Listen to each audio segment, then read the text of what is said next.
Bienvenidos oyentes, les saludamos de nuevo aquí en Identidades de Uruguay, un programa en colaboración con todas aquellas personas que altruistamente se acercan a los micrófonos de Radio Sefarad y que cada 2 semanas pues nos cuentan diferentes temas y diferentes historias, como es el caso de la que hoy nos acerca Rodrigo Barser, que no es la primera vez. Rodri, que estás con nosotros, ¿qué tal? ¿Qué tal, Ale? Bueno, muchas gracias de nuevo por el espacio y un saludo a toda la audiencia. Bueno, hoy, Rodrigo, estamos celebrando Pesaj y quieres traer un libro que se publicaba a principios de este siglo XXI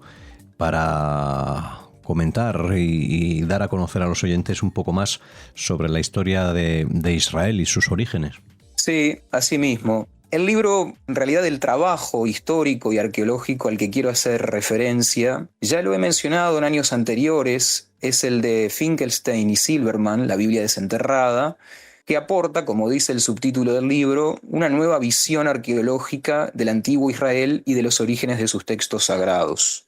Y es un trabajo particularmente interesante porque aporta una visión más matizada, crítica, por supuesto, pero mucho más cercana a la verdad histórica, si es que se puede llegar, sobre las razones que, digamos, motivaron la construcción de un relato como el del éxodo del pueblo de Israel desde Egipto hacia la tierra de Canaán. Y es creo que particularmente importante en tiempos como los que corren, porque en momentos de conflictos bélicos, en donde suelen lamentablemente incrementarse los nacionalismos, por supuesto, todo tipo de extremismos nacionales y políticos, es bueno ver que la historia, por lo general, no es tan extrema, no es ni tan blanca ni tan negra, y que en este caso, como es el de la festividad de Pesaj, de la Pascua, es en realidad más que un hecho histórico, concreto per se, rememoramos muchas épocas, muchos siglos, en realidad, de dominación egipcia sobre la región y por supuesto la que a nosotros nos compete, que es la tierra de Israel. Además, este libro, si bien se publicó por primera vez a principios del siglo, luego se le fueron añadiendo otros apéndices que han ido contribuyendo con, digamos, el conocimiento tanto del antiguo Israel como del antiguo Egipto. Y la verdad que ahora que lo tengo en mis manos, porque me lo hice llegar justamente de España, en su versión en español, invito a todos aquellos que estén interesados en adentrarse un poco más en la realidad histórica de la antigüedad, tanto de Egipto como de Israel, porque la verdad que es muy, pero muy interesante. Pero bueno, vamos a lo nuestro, al asunto. Vamos allá. Porque la cuestión es que, como dicen estos autores, la narración del Éxodo está llena de un cúmulo de referencias geográficas detalladas y concretas, más aún que las descripciones de los relatos patriarcales. Entonces, el hecho de que el relato del Éxodo encontremos una enormidad de referencias geográficas históricamente reales ha hecho a los investigadores durante mucho tiempo a creer o de alguna manera buscar la historicidad de este supuesto hecho que es el Éxodo, ¿no? Porque lo que vemos es que en función de los trabajos arqueológicos y los estudios históricos que se fueron haciendo, como dicen estos autores, y los cito, hay buenas razones para creer que en tiempos de hambruna, en Canaán, como los descritos en la narración bíblica, tanto los pastores como los agricultores marchaban a Egipto para instalarse al este del delta y disfrutar de su fertilidad segura. Sin embargo, dicen, la arqueología nos ha proporcionado un cuadro mucho más matizado de las grandes comunidades llegadas del sur de Canaán en la Edad del Bronce, o sea, en torno al 1200 a.C., para asentarse en el delta por múltiples razones y con diferentes niveles de éxito. Algunas de ellas estaban formadas por jornaleros sin tierra reclutados para la construcción de obras públicas. En otros períodos habrían acudido simplemente porque Egipto les ofrecía la perspectiva de comerciar y mejorar sus posibilidades económicas. Entonces ellos dicen, y nuevamente lo cito, que estos comportamientos demográficos observables a lo largo del este del delta, con pueblos asiáticos emigrados a Egipto para ser reclutados allí como trabajadores forzados, no se limitan a la Edad del Bronce, sino que reflejan más bien los ritmos ancestrales de la región, incluidos los siglos posteriores de la Edad del Hierro. La Edad del Hierro digamos, comprende entre el siglo XIII y el siglo VI antes de la Era Común, más próximos, dicen ellos, al tiempo en que se puso por escrito la narración del Éxodo. Y luego pasan a abordar una época un periodo de unos 5 siglos en Egipto, que no es para nada menor porque fue la época de la dominación de los Hicsos, que de acuerdo a lo que han estudiado los investigadores, tuvo lugar esta dinastía de los Hicsos entre más o menos el siglo XVII y el siglo XII, XIII o XII antes de la Era Común, y no es un periodo menor para contrastar con el relato bíblico, porque, como dicen Finkelstein y Silberman, la historia del ascenso de Yosef, a una posición eminente en Egipto, tal como se narra en el libro del Génesis, es, como dicen estos autores, el relato más famoso sobre unos inmigrantes cananeos que alcanzan el poder en Egipto, pero hay otras fuentes que ofrecen en esencia el mismo cuadro desde el punto de vista egipcio. Esa fuente, la más importante de ellas, fue escrita por el historiador egipcio Manetón unos 15 siglos después, en el siglo III antes de Cristo, quien deja constancia de esta historia extraordinaria de éxito de unos inmigrantes, aunque desde su perspectiva de patriota egipcio fue ni más ni menos que una tragedia nacional. Entonces lo que vamos viendo a medida que uno va leyendo este capítulo de este libro, lo que uno va entendiendo es que el relato del Éxodo, más que la descripción de un hecho histórico, es una semblanza de muchos siglos,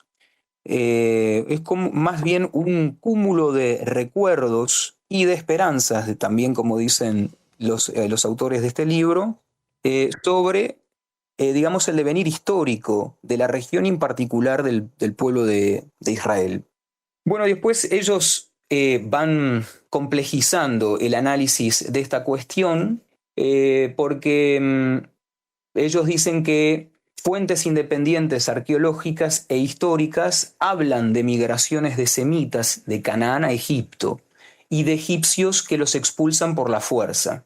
Por lo que este esquema elemental de inmigración y regreso violento a Canaán es análogo al relato bíblico del Éxodo. Pero,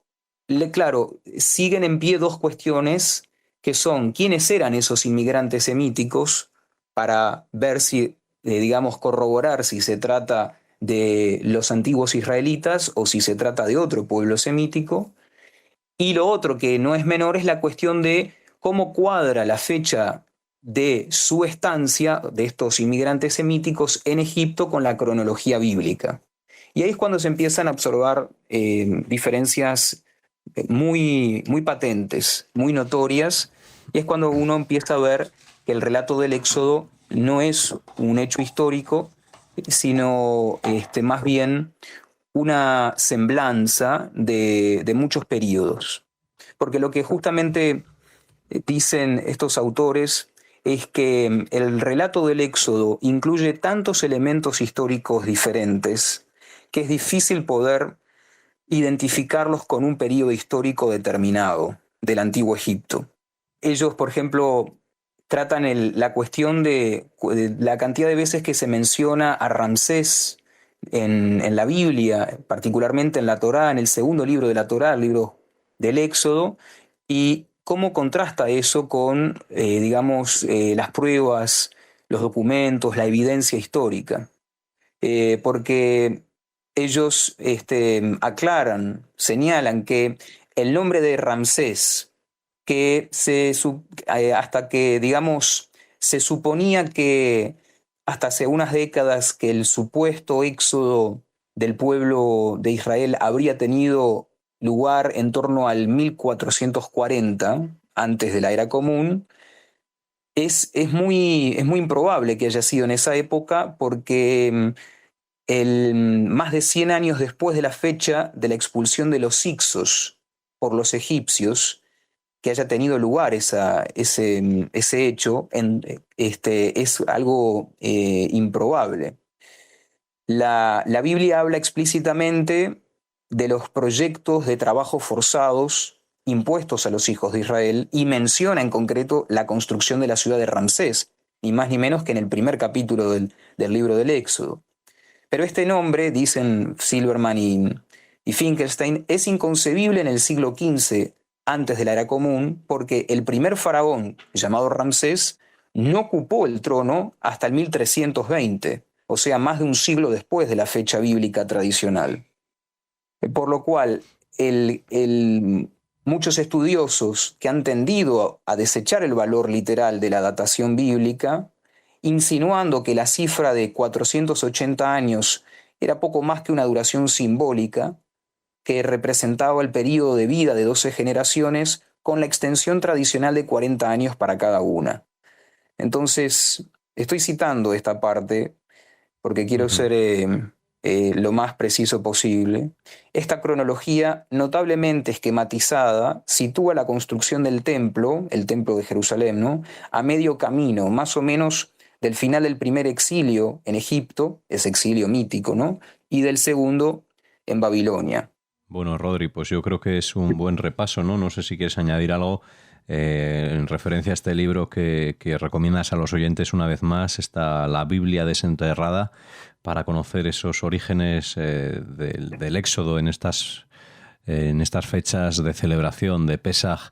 en este tiempo de la Pascua judía. Sí, me gustaría quizás para terminar leer unos fragmentos de esta última parte de este capítulo que se titula Tuvo lugar el Éxodo, para de alguna forma poder darle sentido, un cierto sentido histórico a la celebración, más allá de que hoy en día sabemos que no es un hecho histórico per se. Claro, pues adelante. Bueno, hacia el final de este capítulo los autores dicen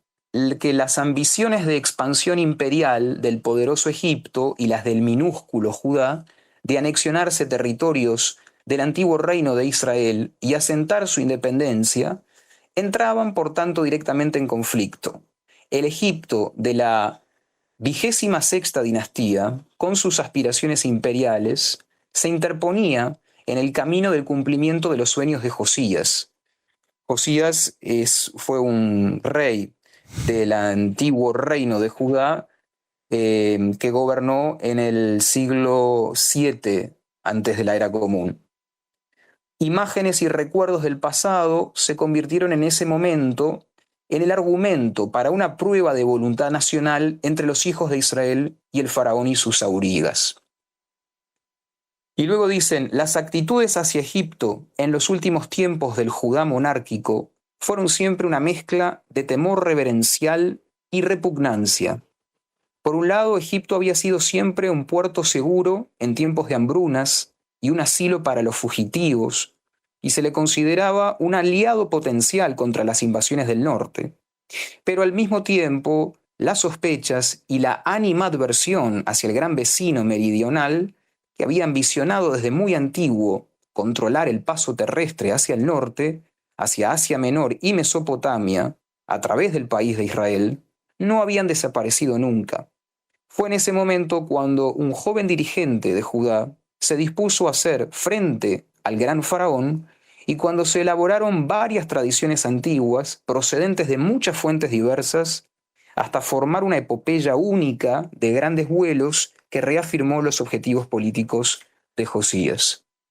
Y al final terminan diciendo, en siglos posteriores, durante el exilio en Babilonia y más tarde, se añadirían nuevos elementos al relato del Éxodo. Pero ahora podemos ver cómo se ensambló aquella asombrosa composición bajo la presión de un conflicto creciente con Egipto en el siglo VII a.C. La epopeya de la salida de Israel de Egipto no es ni verdad histórica ni ficción literaria. Es una vigorosa expresión de recuerdos y esperanzas nacida en un mundo en medio de un cambio. El enfrentamiento entre Moisés y el faraón reflejó la trascendental contienda entre el joven rey Josías y el faraón Necó, recién coronado. Fijar esta imagen bíblica en una fecha concreta es traicionar el significado más profundo del relato. La Pascua no es, por tanto, un acontecimiento singular,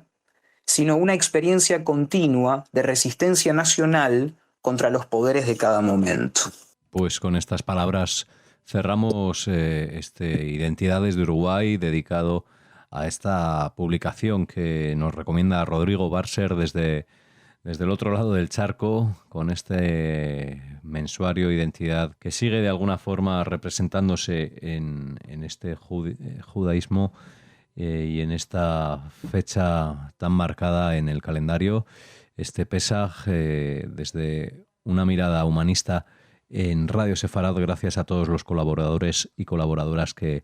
desde aquellas tierras llegáis a través de la tecnología